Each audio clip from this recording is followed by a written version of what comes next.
Bonjour Jean-Éric Brana. Bonjour. Merci d'être en direct dans Europe Midi. Vous êtes spécialiste des États-Unis, auteur de nombreux ouvrages. À quoi assiste-t-on maintenant et est-ce que c'est comparable à une affaire Rosa Parks ?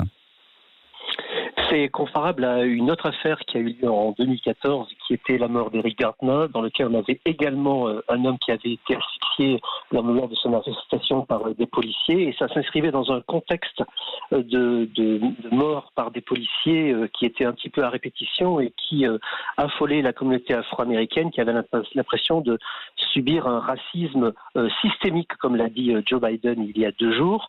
Alors ça découle de l'affaire Rosa Parks, mais ça découle en réalité de la naissance des États-Unis, de la construction de ce pays à partir de l'esclavage. Je vous ai parlé de Rosa Parks parce que c'était bien avant 2014, parce que c'était le soulèvement de la communauté noire, mais on a l'impression, parfois, à certains points de vue, soyons très prudents, qu'il n'y a pas beaucoup de choses qui ont changé.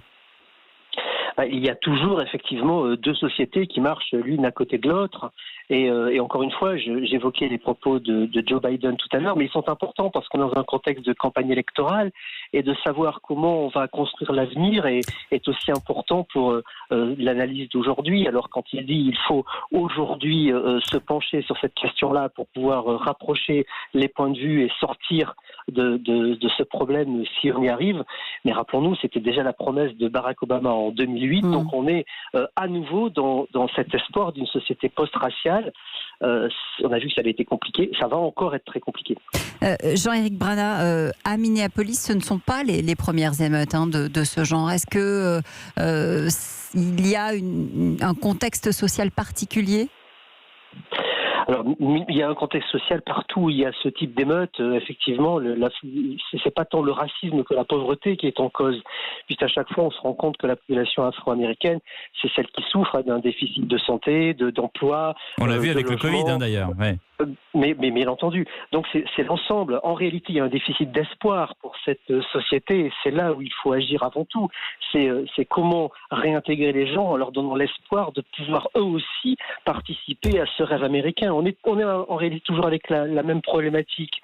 Maintenant, Minneapolis, c'est aussi la rencontre avec des policiers véreux, puisqu'on voit sur les 4 policiers mis en cause, et il y en a 2 qui avaient été fréquemment mis en cause pour des violences policières, dont le principal mis en cause à 18 reprises, rendez-vous compte, avec de nombreuses enquêtes faites autour de lui, et il avait toujours le droit de porter une arme, toujours le droit de faire des arrestations.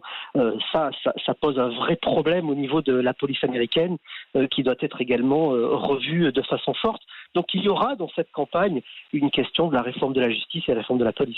Comment est-ce qu'on peut faire une cartographie des États-Unis ? On dit souvent que justement ce racisme anti-noir, il est extrêmement centré sur le sud-est des États-Unis. Les rednecks. Exactement, avec justement le Texas et puis la Louisiane, les États alentours. Mais là, on se rend compte à Minneapolis qu'il y a un nouveau, foyer.